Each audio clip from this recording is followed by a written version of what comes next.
Hi everyone, welcome back to the channel AG History Companion. So in this video we are going to cover topic number 5 of chapter 1, that is finding out about craft production. So let's start. Chanhu Daro is a tiny settlement exclusively devoted to craft production. Chanho दारो एक settlement है that is mostly devoted to craft production. वहाँ पे सारे craft के evidences मिले हैं.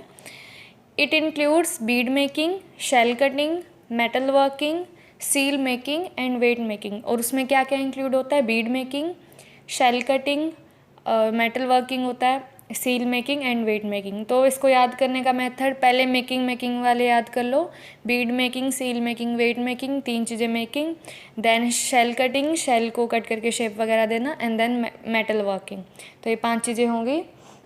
Next, the material use to make beads. अब beads को बनाने के लिए कौन कौन सा मटेरियल यूज़ होता है?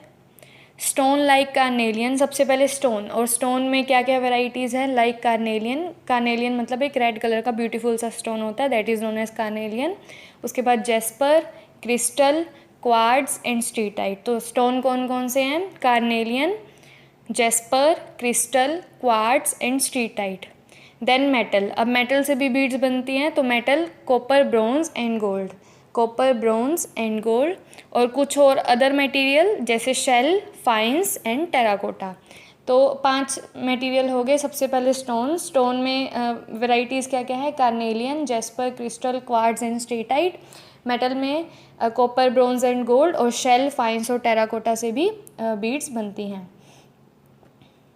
अब उनसे कौन कौन सी शेप्स बनाई जाती हैं? Numerous shapes.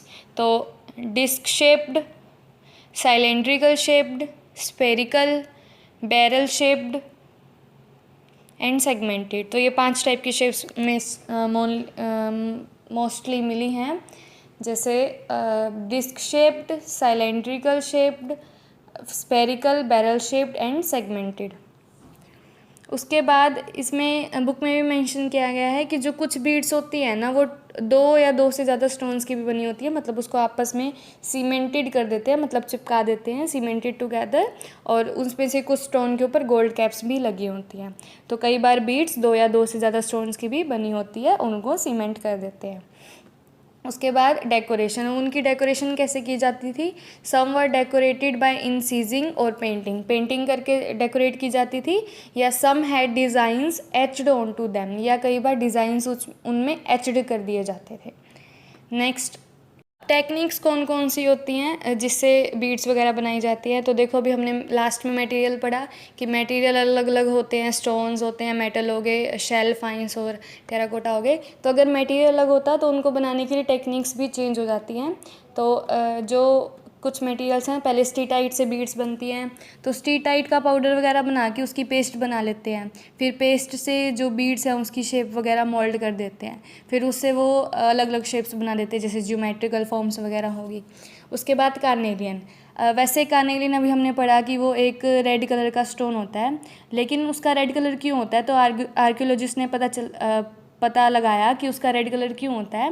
तो वो एक येलो रॉ मटेरियल होता है, और उसको ना वेरियस स्टेजेस पे ना बर्न करते हैं, मतलब फायर करते हैं, जिसकी वजह से उसका कलर रेड हो जाता है. देन नोड्यूल्स वर चिप्ड इनटू रफ शेप्स. और जो उसके नोड्यूल्स वगैरह होते हैं उनको रफ शेप दे के पहले, देन फाइनल फॉर्म में उनको कन्वर्ट कर देते हैं. Next is completing the process. अब ये इन्होंने एक बार शेप्स वगैरह दे दी, तो प्रोसेस कंप्लीट कैसे होता है बीड्स बनाने का? तो ग्राइंडिंग, पॉलिशिंग एंड ड्रिलिंग. तो पहले ग्राइंडिंग, पॉलिशिंग एंड ड्रिलिंग, ये 3 प्रोसेस से जो बीड्स बनाने का प्रोसेस है, पहले ये 3 प्रोसेस होते हैं, ये सब प्रोसेस हैं. इन 3 सब प्रोसेस की वजह से जो बीड बनाने का प्रोसेस है वो कंप्लीट होता है. Next are specialize centers. तो कुछ स्पेशलाइज सेंटर्स हैं. सबसे पहले शेल ऑब्जेक्ट्स के स्पेशलाइज सेंटर हैं नागेश्वर एंड बालाकोट. तो नागेश्वर एंड बालाकोट कोस्ट के पास लोकेटेड हैं. तो कोस्ट में शेल ऑब्जेक्ट्स मिल जाते हैं. तो these are specialize centers for shell objects. Then finish products. और फिनिश प्रोडक्ट्स के सेंटर्स कौन से हैं? Chanhudaro and Lothal. मतलब जहाँ पे क्राफ्ट प्रोडक्शन होता था, चान्हो दारो लोथल में, वहाँ पे क्राफ्ट प्रोडक्शन परफॉर्म किया जाता था, और वहाँ पे फिनिश प्रोडक्ट्स बनाए जाते थे. So next is identifying centres of craft production. तो क्राफ्ट प्रोडक्शन के सेंटर्स कैसे पता चले, तो कुछ एविडेंसेस हैं, रॉ मटेरियल, टूल्स जहाँ पे टूल्स मिले होंगे, एंड देन अनफिनिश प्रोडक्ट्स जहाँ पे अनफिनिश प्रोडक्ट्स मिले होंगे। अनफिनिश प्रोडक्ट्स में क्या क्या आता है, रिजेक्ट्स या वेस्ट मटेरियल। जब भी वो कोई क्राफ्ट वगैरह करते होंगे तो उसमें से वेस्ट मटेरियल तो निकलता ही है, तो वो साइट पे ही छोड़ देते थे। तो जहाँ जिस साइट पे वेस्ट मटेरियल मिला है मतलब वो सेंटर है क्राफ्ट प्रोडक्शन का। और कई बार ऐसा होता था कि जो लार्जर वेस्ट पीसीज होते थे ना, उनके अंदर से भी स्मॉल ऑब्जेक्ट्स बना लेते थे वो, लेकिन जो माइन्यूस्कूल बिट्स होते हैं ना वेस्ट के, वो हमेशा वर्क एरिया में छोड़ देते थे वो। तो उनको सर्च करके आर्कियोलॉजिस्ट को पता चला है कि भाई ये क्राफ्ट प्रोडक्शन के सेंटर्स हो सकते हैं। Apart from small specialize centers, craft production were also undertaken in large cities such as Harappa and Mohenjodaro. वैसे मेनली ये हो गया चान्हू दारो, और ये हो गया नागेश्वर, बालाकोट, ये हो गए शेल ऑब्जेक्ट्स के, और ये जो चान्हू दारो लोथल है ये हो गए फिनिश प्रोडक्ट्स के सेंटर। लेकिन इन छोटे और स्पेशलाइज सेंटर्स के अलावा भी जो क्राफ्ट प्रोडक्शन है वो लार्जर सिटीज़ में भी होती थी, such as Harappa and Mohenjodaro. So इसके कुछ MCQs कर लेते हैं अब। First question is dash is a tiny settlement almost exclusively devoted to craft production. ये एक टेनी सेटलमेंट है जो जहाँ पे क्राफ्ट प्रोडक्शन की जाती थी। सो ऑप्शंस आर, सभी को पता है, right option is Chanhu Daro. तो next question is Chanhu Daro is a tiny settlement less than dash hectares as compare to Mohenjodaro dash hectares. तो चान्हू दारो कितने हेक्टेयर्स का था, less than dash hectares, and Mohenjodaro कितने हेक्टेयर्स का था। So options are 8 and 125, 7 and 126, 7 and 125, 8 and 126. So right option is 7 and 125. Next question is specialize drills have been found at. जो drills हैं उसके एविडेंसेस कहाँ पे मिले हैं। Options are Chanhudaro, Lothal, Dholavira, all. So correct option is ओल।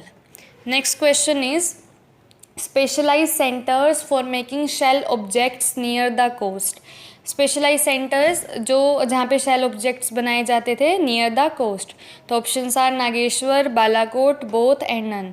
तो दोनों जगह अभी हमने लास्ट समरी में भी पढ़ा कि नागेश्वर एंड बालाकोट दोनों स्पेशल सेंटर्स थे शेल ऑब्जेक्ट्स के, क्योंकि ये कोस्ट के पास होते थे।